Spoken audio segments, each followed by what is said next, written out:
our guest facilitator. I give you our friend and mentor, Ralph White. Thank you, Howard. My name is Ralph. I'm an alcoholic. We're on page 61, first full paragraph on the page. Um, what usually happens?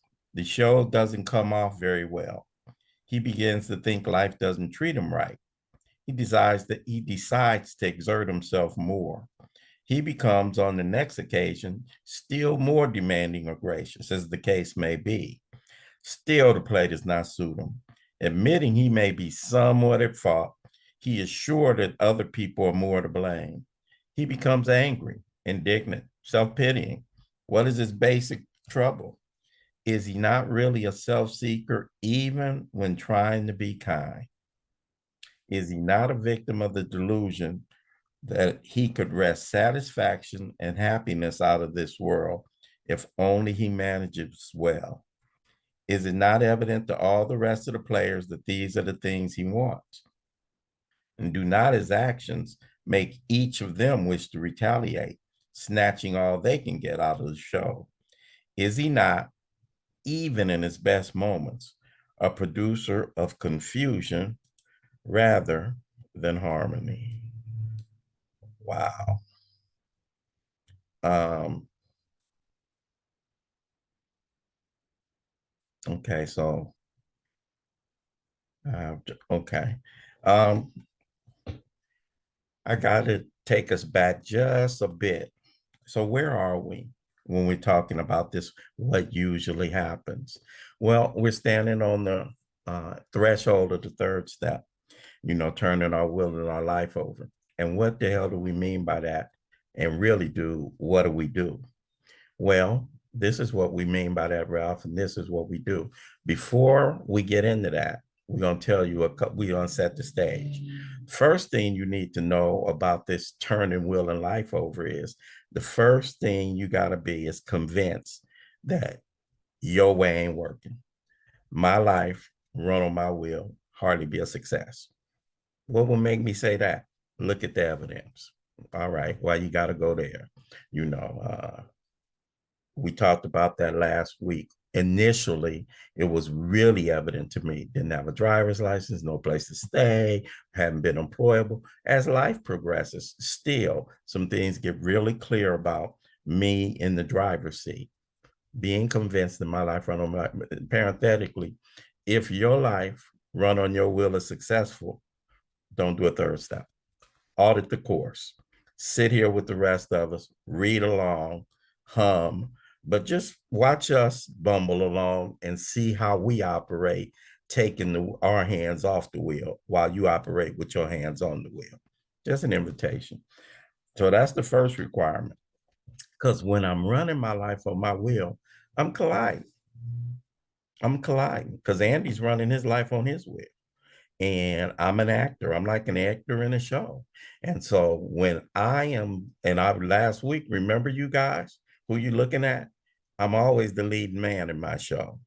And I don't know that I'm in Howard's show.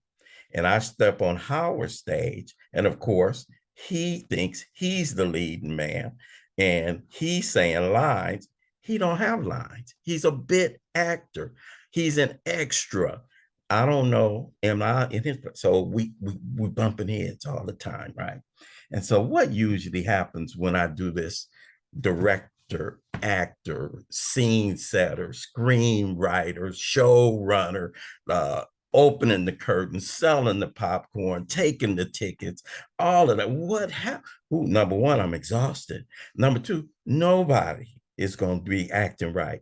The people are not going to sit where they're supposed to sit. You guys are not going to say what you're supposed to say. You're not going to dress in the costumes I picked out for. It's a mess. Since you already cautioned me about using that language, we'll just say it's a mess. So what usually happens? Life don't treat me right. Ralph, this metaphor is okay, but I'm in real life. You're talking about actors and stages and setting the scene and running, and especially to our new friends. I get it. It's humorous the way you putting it, but what does that look like in my life? What usually happens, and what we're doing is keeping the metaphor going about this actor in the show. We're scene setting. We are working up to something. When we talk about this business of turning will and life over, now we are setting. Remember what we do in this book. There are three things that take place for each one of the steps in this process, right? And the first thing is going to be why I need to take the step. Interesting. It's never going to present something to me without first telling me why. So the thing about this third step, the why of it is, Ralph, and I'm, spoiler alert, I'm not going to be here to answer the question. So I'm going to do it anyway. I'm going to take some of Laura's thunder. This is the how and the why of it. We had to quit playing God. Why? Don't work. So the reason for the third step, the reason I'm going to turn my will and my life over is not virtuous. It's not 10 commandments. It's not thou shalt have no other God before me. It's not any of that stuff for us. It's pragmatic and it's practical. You running the show don't work. You're a train wreck waiting to happen. You can look at your experience and you can see it. Wow. So the third step, here's the first thing that we're working with, why I need to take the step. So this page we're talking about, this scene setting, is telling me how I show up as God in my life, how I show up as this guy that's running the show. We call that a bondage of self. We call that playing God. Later on, we're going to call that defects of character. We give it a lot of names, but this God playing thing, we're really looking at it right now. And so the way we're looking at it in the beginning is, okay, Ralph, this is how you show up in other people's life. This is how you show up in real time, in real life, in all your affairs. So, my brother Reggie, uh, but let me finish this thought out, because some people are going to say, Ralph, you said the book does three things for me. And I'm 71, you guys. I'm going to blame it on maybe early onset Alzheimer's. I forget stuff. So let me say this right here before I forget the three things. Number one, why I need to take the step. Number two, it's going to give me clear-cut instructions, directions, suggestions on how to apply it in my life, not how to read about it. Okay, we're sitting here reading about this stuff. If you're reading this thing just for knowledge and information, you're doing it as a management tool, and that's human power. Reading it for relationship with a power that's bigger than me. Okay, and so how to apply this up. So the first thing, why I need to take the step.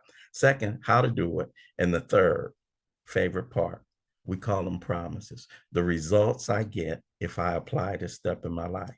And in each one of them, we'll see them. Usually they're going to be laid out right here. There are some wonderful third step promises at the end. I won't be here for that either, but I want you to be aware and wait on them. Oh my God, wonderful third step promises. Anyway, but right now we're in the why do I need to take this step? What's in it for Ralph? This business of getting out of the driver's seat. Well, what's in it for me? So, and first, how do I see myself in the driver's seat?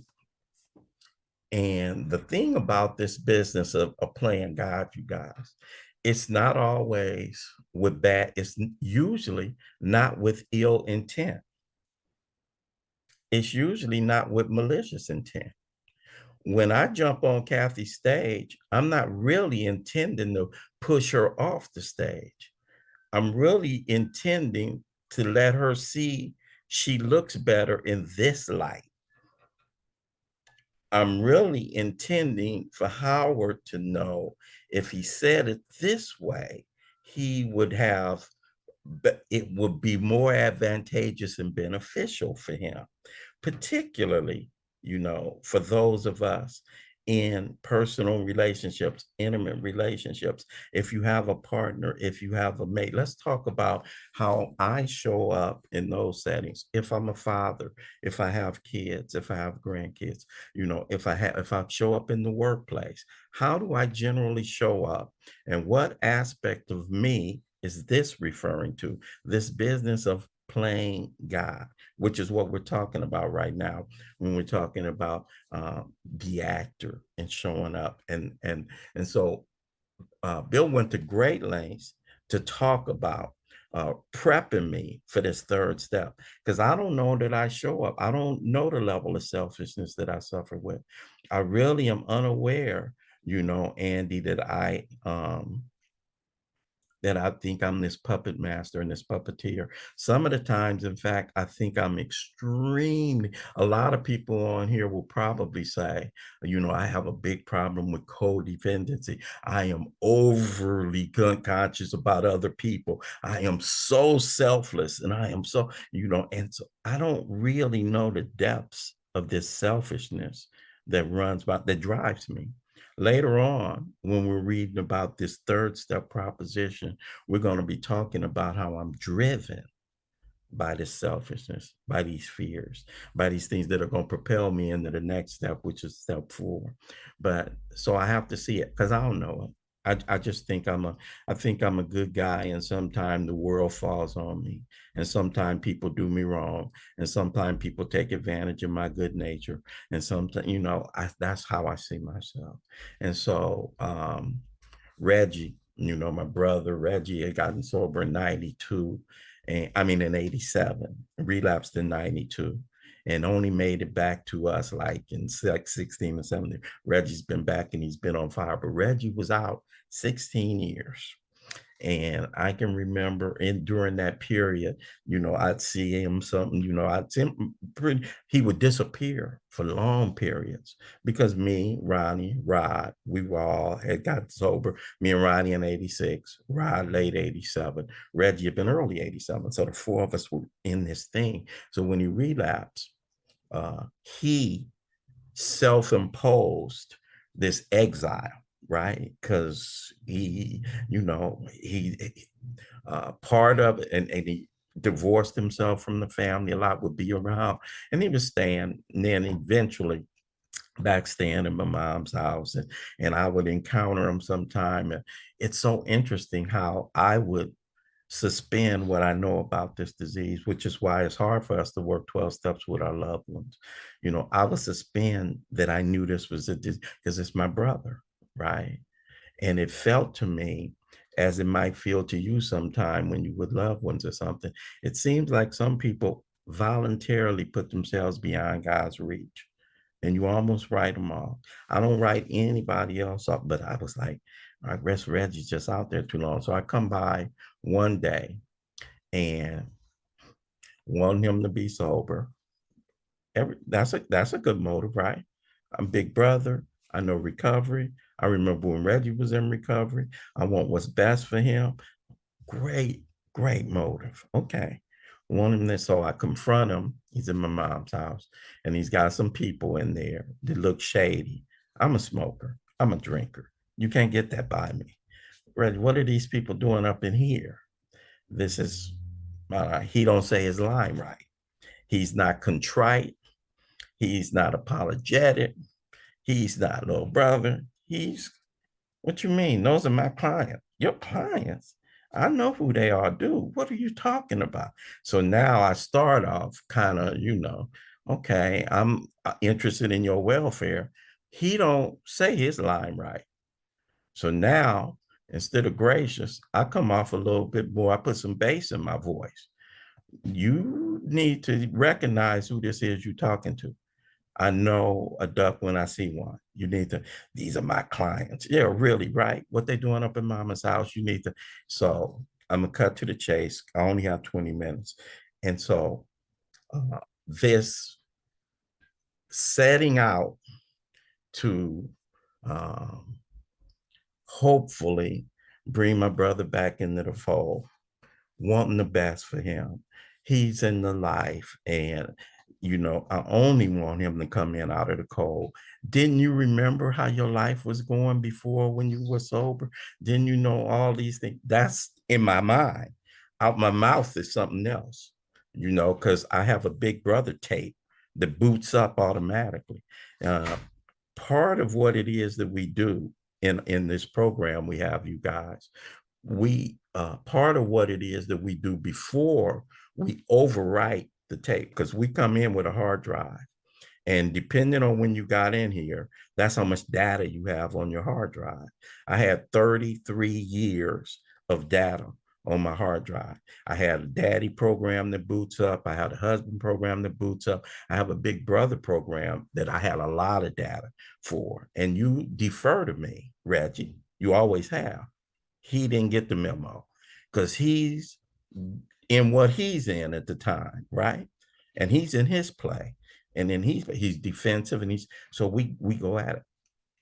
Mr. Speaker, here the spiritual guy doing this big book thing for you, out of his mouth, when intending to be gracious and kind and considerate and 12 stepping. My brother said one thing, I say one thing, and I say, I will lay you out right in this driveway.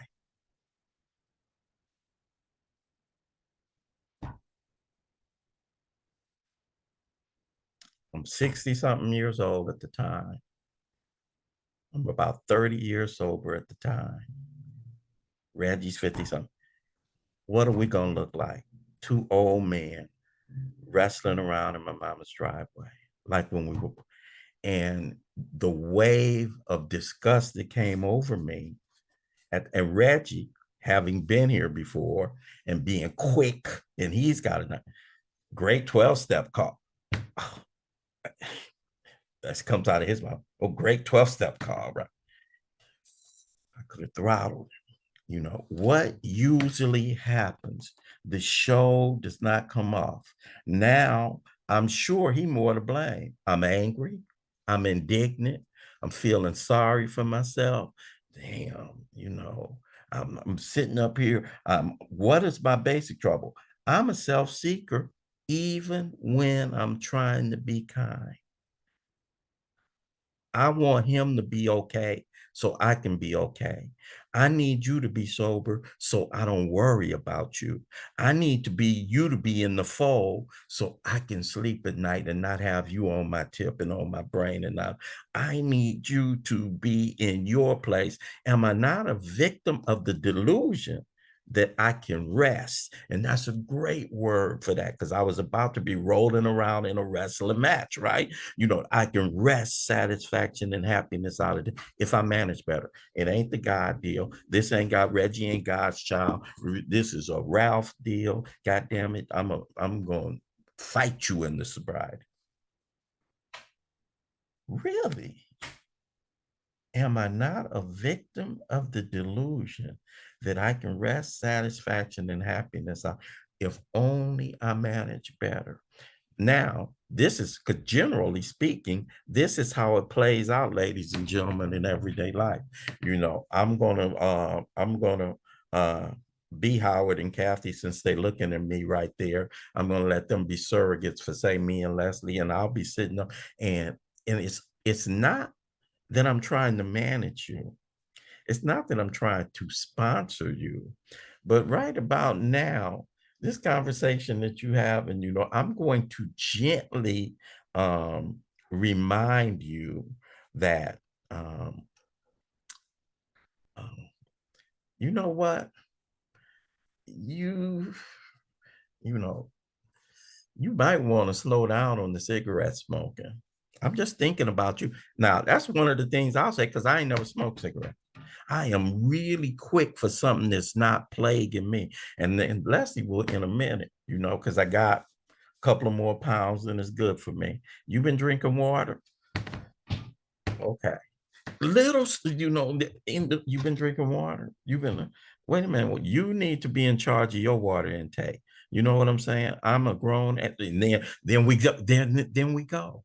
Then we go. I am giving you guys just little everyday examples of the way that I sit in here and I play God. Now, it gets bigger because it'll sound amusing and it'll sound small. But for me, inventory has shown me and has revealed a lot of stuff to me. And you know how you will hear from somebody that somebody you might see on TV, and you'll call somebody up and say, damn, Janelle, did you see that program? A guy shot another guy overturning the TV channel, and they were watching a game at a sports bar, and one guy shot another guy because he changed the channel. That is the stupidest thing I ever heard in my life. But it wasn't because they changed the channel. It was because you disrespected me. And it wasn't because I was just talking to a sponsee the other day, and they got into it with their mom, and they were getting ready to do it for us. And it was like, and we got into it over a piece of meat. And it wasn't the piece of meat. Am I not a victim of the delusion that I can wrest satisfaction and happiness out of this life if only I manage better? Huge deal, you guys. When I sit down, and all of us here have probably, and I don't know, out of the 86 people that are on here now, let me holler at the people that are new. No, I'm gonna talk to everybody right now.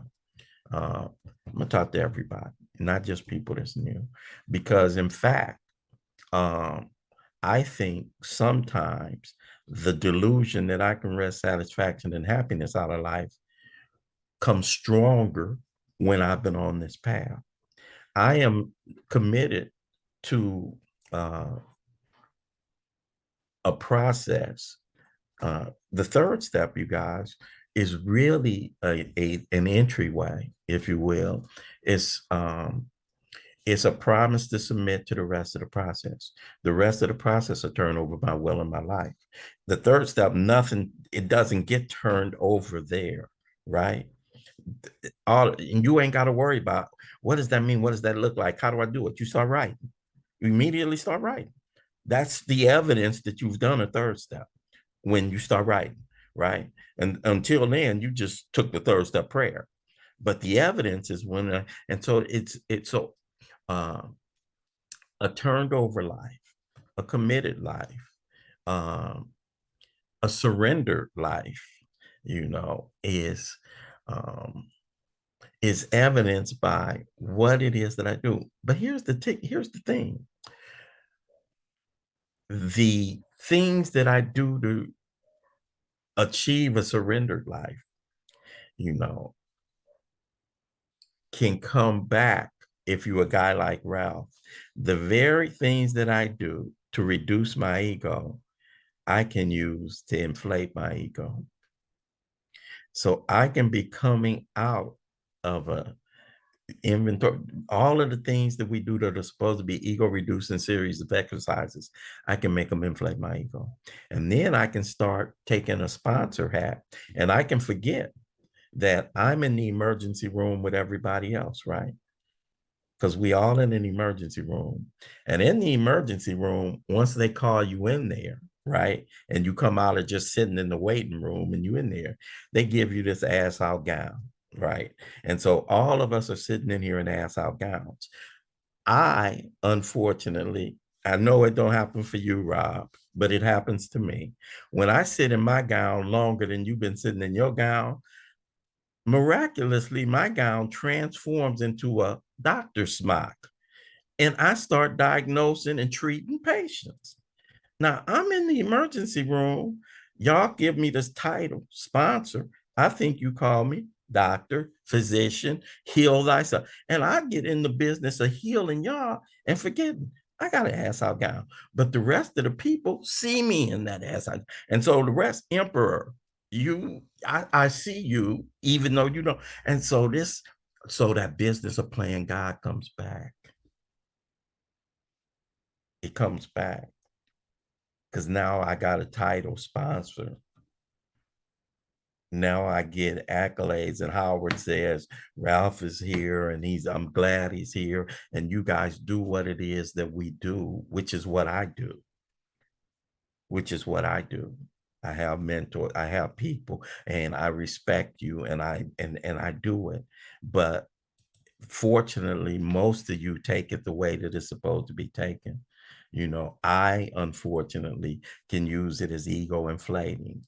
And then I can go back, John, into doing this thing of playing God in your life and falling victim to the idea that I can rest satisfaction and happiness if when I tell Bill Swan something, and if he does it right, then he's going to be on the right path. But if he doesn't do, no, no, no, no, no, no. And here's me. It don't happen to nobody else. When you get sideways with somebody, instead of me realizing, Ralph, you got the God suit on. Guess what I do, Louisa? I, when you don't get it the first time, I say, oh, I just didn't say it right. I gotta re-say it. You just didn't understand me. It's an issue with either my communication or your understanding. Let me rephrase it. And then when I rephrase it, and Howard still ain't getting it, if you can't get it, okay, then get loud. If you can't be right, get loud. No, that always works. If when all else fails, get loud, Lily. And so that is the thing. The Ralph is a victim of this. And I use everything in my arsenal. And what usually happens when Ralph gets loud? Well, I'm looking at you knuckleheads on here. Y'all don't mind people getting loud. You get loud, and I step on your toes, and you jump on mine. Then I say, oh my God, why did they do that to me? Didn't I set the ball in motion? Howard, I have not been keeping track of my time. I got involved in this what usually happens thing. And so now I done sat here and where am I? Where am I on time? How about Oh, 4 minutes? How's that? Can you wrap it okay. up with that? I'll wrap it up. I'll wrap it up because you guys know in my best moments, I'm a producer of confusion rather than we all confused right now. What the hell is little boy? That's what I do. Even at my don't doesn't that just frost you, Bill? Why you gotta go there? I could take it if at my worst you done called me really looking back. I'm sorry. I'm sorry. I know you done called me at one of my low points. And so I done created a little prop. No, Ralph, check this out. That's you at your best. That's you at your best. Sometimes don't you get insulted when he be coming at you like that? Our little plans and design. Why, he always got to come at me, So I really don't appreciate it. But even in my best moments, I'm a producer of confusion rather than harmony. And so that moment of I'm gonna lay you out in the drop in my best. I'm big brother. I'm an example of sobriety. You are in the life. I want nothing more for you than to come out of that life and to go back into this good life. You knew this good life. Moms would be happy if you stopped being a burden on her. All the rest of the family would be overjoyed if you were back in the fold. And the big I, me, you know, am responsible for making this happen. And so, you guys, when Ralph gets in that seat, what ended up happening? At my best, let's wrestle in the driveway. At my best, at my very best. Um, I'm gonna leave it at that because we got some. You guys only gonna have me one more week, man, and we getting in. This is the best stuff. Uh, so next week, preview. When we come back, we're gonna take a look at the lay in the driveway guy. We're going to look at what are the characteristics of a guy like that? What is driving him? What is the level of selfishness that's involved? It sounded selfless. He's interested in his brother's well-being. Well, we're going to see, we're going to give that type of thinking a name, and we're going to give it a name next week. We're going to see some other examples of that kind of behavior. If somebody in the intervening time comes back when we hear, as we sit and go through the week, want you to give some thought. And if you come back and put it in the chat where you collided with somebody, where you saw, wait a minute, most of the time, the value of reading and going through Howard and Kathy put up a lot of big book studies and big book workshops beforehand. Let me give you a hint. The value you will find in reading the material, you will generally find the value in your day-to-day life. You will generally see when you bump into somebody, when you leave this week, say, that's what that reading meant. That's what they meant about, oh my God, resting satisfaction and happiness if I manage better. Look out for instances where you bump into that situation. Bring it back to the chat next week and we'll explore if somebody has one of those, okay? Let's make it come alive. Let's make it real in my experience because trust me, it's real. It ain't in the book. It ain't real because it's in the book. It's in the book because it's real. These experiences that Bill wrote about, he saw Ralph White coming. He saw Ralph White coming. And Vera, don't act like it's just me. He saw you too. Don't act like you ain't a toe stepper. I see you. You guys, thank you. Let me get out of here. Howard he gonna get on me for creating more confusion up in this piece. So out.